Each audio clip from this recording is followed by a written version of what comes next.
House Minority Leader Nancy Pelosi is making waves in Boston this week. While in town for a Democratic fundraiser last night, she told the Boston Globe that despite opposition from some in her own party, she's not going anywhere, saying, quote, "We will win," meaning control the House. "I will run for Speaker. I feel confident about it, and my members do too." Pretty confident for someone who's been facing growing criticism, even from fellow Democrats, saying it's time for new leadership in the party. Like Congressman Michael Capuano and Stephen Lynch first said right here, way back in 2015.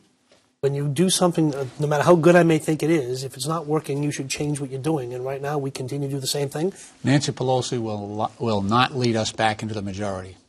I must admit, I put the question of whether Pelosi should stay or go to many a guest. But when I asked Planned Parenthood President Cecile Richards about it on Boston Public Radio just last month, she took me to task. Well, Jim, who are the men you would like to step aside in Congress or in elective office? Look, we need more women in office, not fewer. And I just find it amazing that the only person people talk about needing to leave Congress is, frankly, the most effective leader in Washington, D.C., which is Nancy Pelosi. Pelosi also told the Globe yesterday it's important that it not be 5 white guys at the table. "I have no intention of walking away from that table." And it seems a lot of women want a seat at that table, too, with more female candidates running for Congress than ever before, according to the AP estimates. So is this the year of the woman, including Nancy Pelosi? Joining me are Jesse Mermell, former communications director for Governor Deval Patrick. Hi, Jesse. Hi, and Jennifer Nassour is former chair of the Massachusetts Republican Party and founder of Conservative Women for a Better Future. Jennifer, it's good to see you. So she says she's going nowhere. We know she's a prodigious fundraiser. Is that good news for the Democrats in November? I think it's good news that she's going to run again. Absolutely. Listen, Yvonne Abraham wrote a column for the Globe about a different race, about Ayanna Pressley challenging Mike Capuano. Good friend of yours. Good friend of mine, full disclosure. Yeah. But the point of her piece was that Ayanna had earned the right to run. Nancy Pelosi has more than earned the right to run. And by the way, she'll earn it again this fall if the Democrats do indeed take back the House. That clip you showed earlier showing sitting members of Congress talking about how if something isn't working, fix it. If Nancy Pelosi leads the Democrats to taking back the House, that point is moot.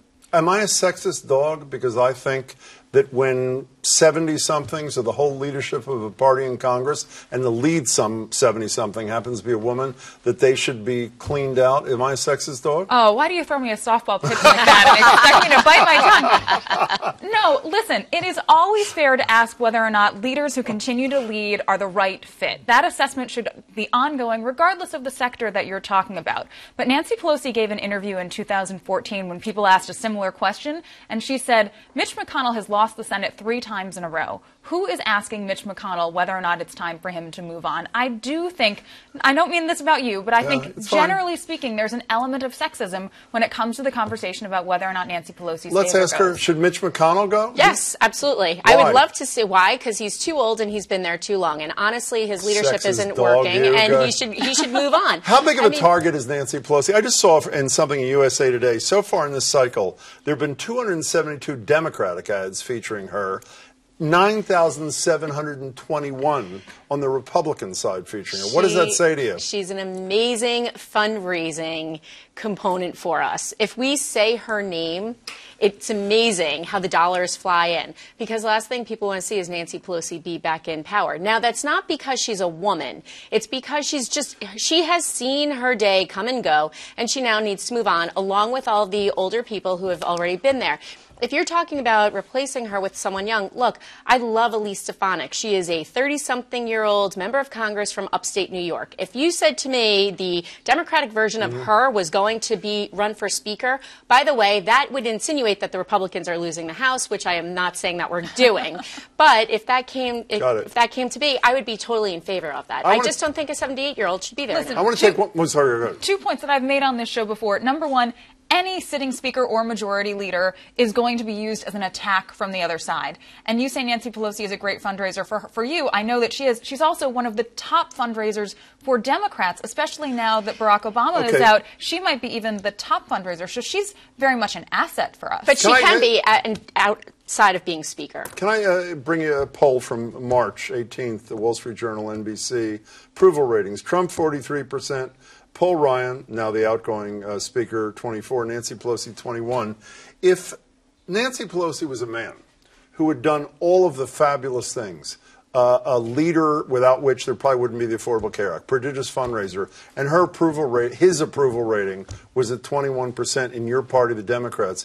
Would you say, hey, we need him back there because we need that kind of leadership? No, I'd say exactly what I just said to you. Leadership should be assessed in an ongoing way, regardless of the sector. Nancy Pelosi's leadership deserves to be assessed whether or not she's a man or a woman, regardless of that approval rating. Year of the Woman, a lot of people say, the last Year of the Woman, at least headline kind of thing, I think was 92. The number of women in the House, I think, went from 33 to 55 or some huge number like that. Are we going to see a similar sort of thing? Record numbers of women running. And by the way, for people who don't know you, both of you have spent much of your career encouraging women to run for office. Is this going to be the Year of the Woman? I think it is. Look, I think there are over 500,000 women across the nation running for everything from local, House of Reps and Senate to Congress. And I think that is amazing. I think if you're going to have that many women running, they're definitely going to win. And look, at the end of the day, Congress is just hitting the 20% mark in having women in elected office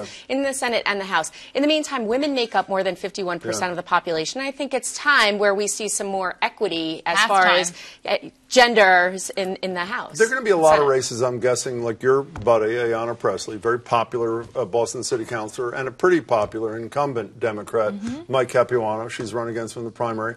Virtually every article says they're the same on most issues, in fact, virtually all issues. Two major differences is race and gender.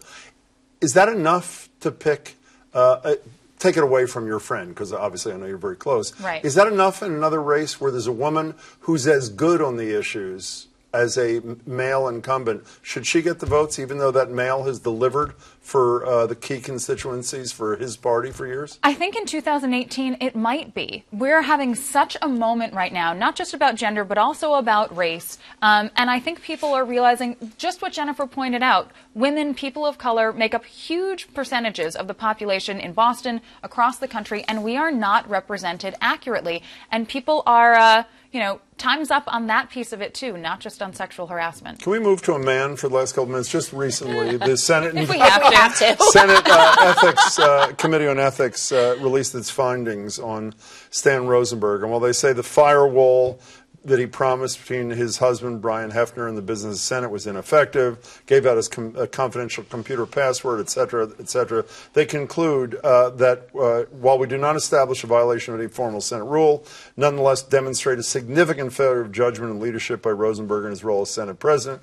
That failure undermined the integrity of the Senate, had destructive consequences for the Senate and the people with business before it, and they bar him from leadership positions for the next couple of cycles. What's your reaction to this? I think their assessment is fair. It has tarred the Senate. We'll see whether or not the Senate Democratic Caucus takes them up on their recommendation. I'm not sure if they have the ability to do something different. But for all the respect that I have for Stan Rosenberg, particularly given the background, he was raised in foster care, came from very challenging personal circumstances.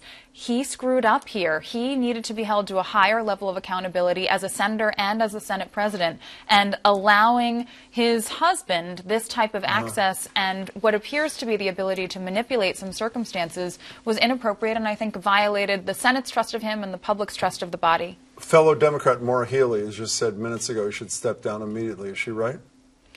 Oh, goodness. I mean, that's something that Stan is going to have to think about himself, but I think it's not unreasonable to consider. He is running for re-election. Should he step down? Absolutely. I think the longer that he stays in... Didn't violate any rules formally. You know what? The longer he stays in, the more damage it does to the Democratic Party in Massachusetts. Not that that's my concern here. However, I think if you are a Democrat in Massachusetts, you're in elected office, you want to see him move on and go, because you just had Senator Brian Joyce, who was pulled out by the feds. You don't need to continue to have scandal going through the Senate, Massachusetts. Well, he's accused of a crime. We should just say I'm not disagreeing. I'm just saying. True, but it still makes it dirty. Two observations of mine I would like a quick reaction to.